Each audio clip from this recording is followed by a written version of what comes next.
In today's lecture we will discuss about the displacement reaction, double displacement reaction, oxidation and reduction reaction, and as well as we will discuss about the redox reaction.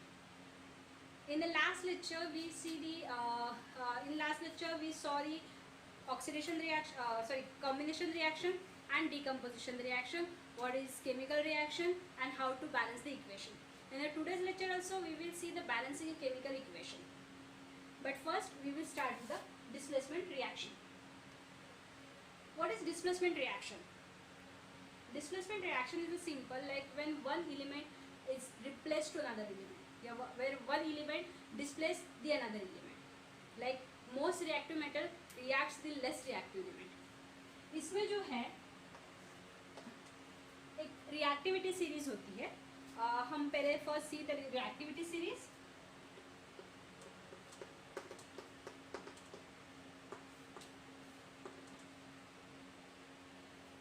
ये reactivity series में मैंने एक rhymes बनाए हैं जो मैं आपको बताती हूँ. कटरीना नाचे कार मांगे, कटरीना नाचे कार मांगे, Ali and Nikki, Ali and Nikki PUBG हारे, चोरी हो गई आज, और पंडित बताओ. यहाँ पे हमें ये याद रखना है कि बताओ जो है वो साइलेंट है. ठीक है, कैसे याद रखेंगे? कटरीना नाचे कार मांगे, अली एंड निकी पबजी हारे, चोरी हो गई आज, और पंडित बताओ. बताओ इज साइलेंट. ठीक है, ओके. तो इसमें ये वाले जो एलिमेंट्स है, ये वाले जो एलिमेंट्स है दे आर मोर रिएक्टिव. ठीक है, एंड ये वाले जो है they are less reactive.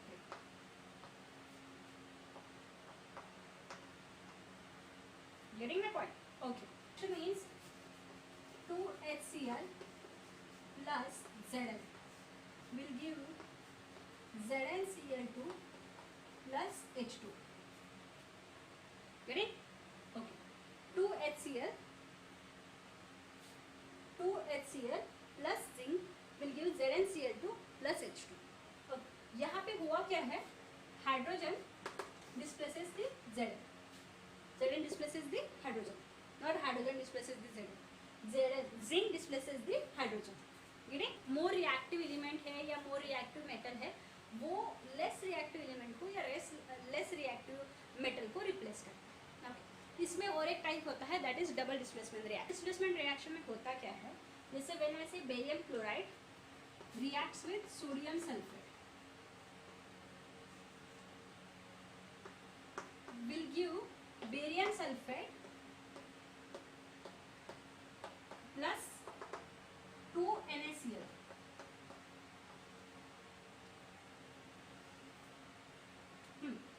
This reaction, when we react the barium chloride plus Na2SO4 will give the barium sulfate plus NaCl, sodium chloride. इसमें होता क्या है कि this replace the this, like barium replace the sodium and chlorine replace the sulfur. So this reaction is known as double displacement reaction, where two elements replaces two another elements and they form the two new elements. That is known as double displacement reaction. Getting? देखो, single displacement reaction में होता क्या है? One replace the another. ठीक है? या one displace the another one and forms the new one. ठीक है? यहाँ पे होता क्या है?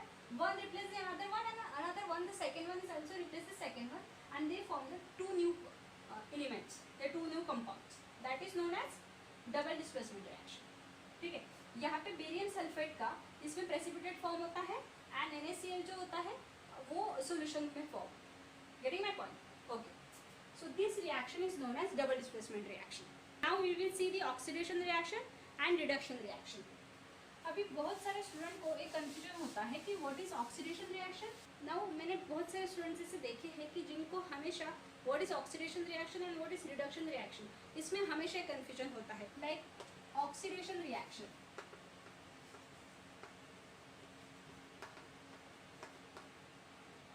ऑक्सीडेशन रिएक्शन में इट्स एडिशन ऑफ ऑक्सीजन, ठीक है, addition of oxygen to some another substance, okay. But यहाँ पे क्या होता है, removal of hydrogen. Reduction reaction में क्या होता है,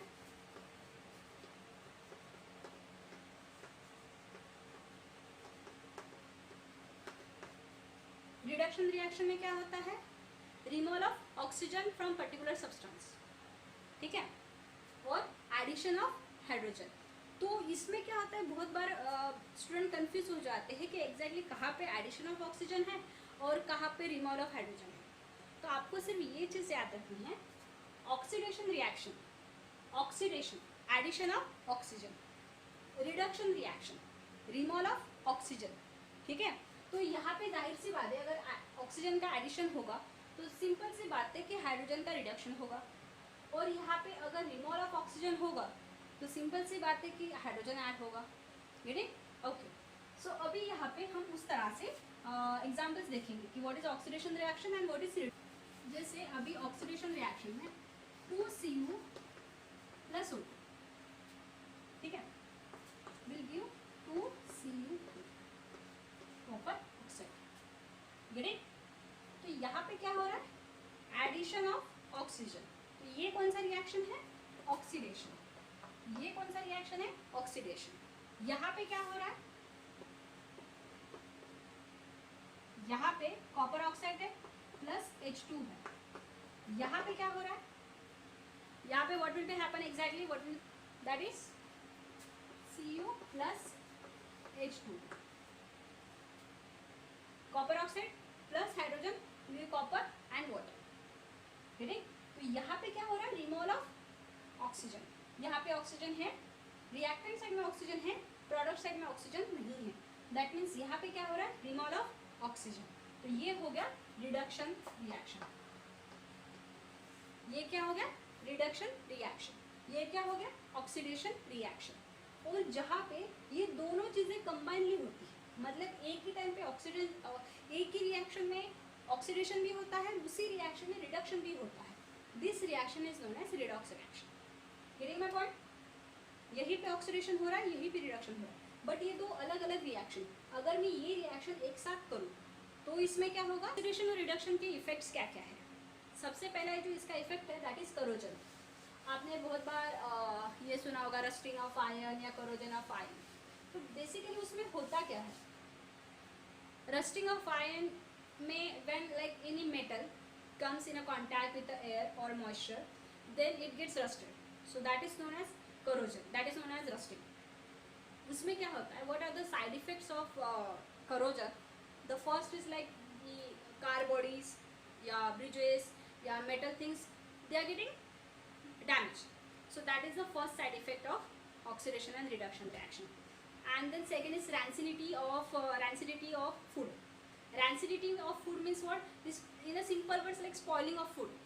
आप जैसे गर्मी के सीज़न में अगर आप कुछ खाना वगैरह बनाते हो तो उसमें आप अगर देखते हो तो वो खाना अगर आपके पास फ्रिज नहीं है तो बहुत जल्दी ख़राब हो जाता है, या जैसे दूध फट जाता है कभी कभी गर्मी के वजह से, तो वो जो होता है that is rancidity of food. In a simple words like a complete or incomplete oxidation or reduction of fats and all, that is known as rancidity, and it gives the foul smell to the food, that is known as rancidity. We have some examples here, so we will see how to balance these equations. 2Fe plus Cl2, 3Cl2.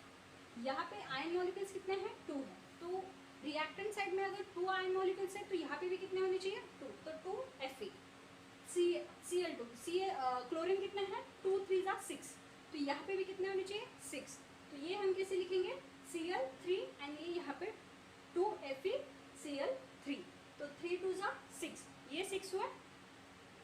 यहाँ पे lead nitrate, तो यहाँ पे Pb मतलब lead कितना है, 2, तो NO3 nitrate कितना है, ये ऑक्सीजन टोटल कितनी बार है, 6 × 2, 12 टाइम्स ऑक्सीजन है। नाइट्रोजन कितनी बार है, 2 × 2, 4, तो नाइट्रोजन यहाँ पे कितनी बार होना चाहिए, 4 टाइम होना चाहिए रिएक्टेंट साइड में, प्रोडक्ट साइड में। तो यहाँ पे हम लोग कैसे करेंगे, लेड ऑक्साइड, तो इसमें कितने हमने मॉलिक्यूल्स लिए है, कितने एटम्स लिए लेड के 2, तो पी भी बैलेंस हो गया। ऑक्सीजन कितना है 2, तो मतलब 2 टाइम्स का ऑक्सीजन बैलेंस हो गया। टोटल कितनी बार है 3 2 ज़ा 6, 6 2 ज़ा 12, 12 टाइम्स, 12 में से 2 बार हो गया है। अभी नाइट्रोजन कितने हैं 2 × 2 4 टाइम्स, तो 4 नाइट्रोजन, 4 2 ज़ा 8 ऑक्सीजन, ये 2 टाइम्स, ये 8 टाइम्स, कितनी बार हुआ 10 टाइम्स। और ये कितना है O2, O2 कितनी बार है ये हमने देखा है टोटल 12 टाइम्स है, तो 12 में से ये देखो 2 टाइम्स, 8 टाइम्स, 10 टाइम्स एंड ये 2 टाइम्स, 12 टाइम्स, तो ये रिएक्शन बैलेंस हो गया। ओके, अभी हम फेरस ब्रोमाइड, इसमें Fe कितने हैं 2 टाइम्स है, तो यहाँ पे भी कितने बार होने चाहिए 2 टाइम्स होना चाहिए। ब्रोमीन कितनी बार है 3 2 ज़ा 6, तो 6 टाइम यहाँ पे ब्रोमीन होना चाहिए।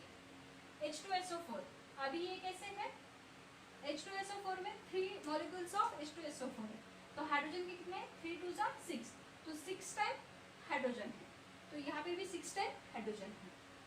SO4 में कैसा है sulphur is 3 times and oxygen is 12 times, तो ये वैसा है क्या देखो 4 3 ज़ा 12, तो ये 12 टाइम्स है।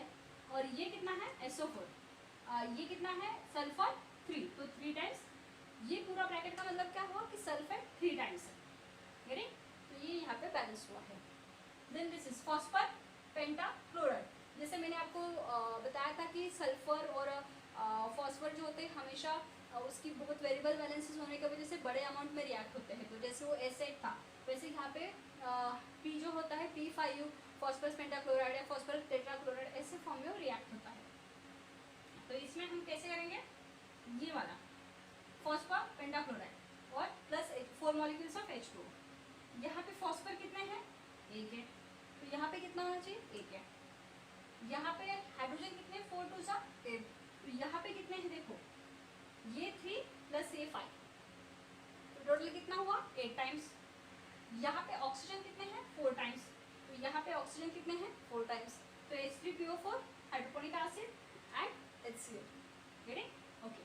So if you have any doubts about chemical equation balancing, if you have any other equations for the balancing and which you cannot balance it, then you can send that equation into the comment box. I will do that for you। मैं उम्मीद करती हूँ कि आपको ये वाला video बहुत पसंद आया होगा और आपके जो भी डाउट्स होंगे आप मुझे कमेंट सेक्शन में ज़रूर बताइए। आपको ये वीडियो कैसा लगा ये भी मुझे बताइए। तब तक एंजॉय कीजिए, हंसते रहिए और एकेडमिक नॉलेज इंस्टीट्यूट को देखते रहिए।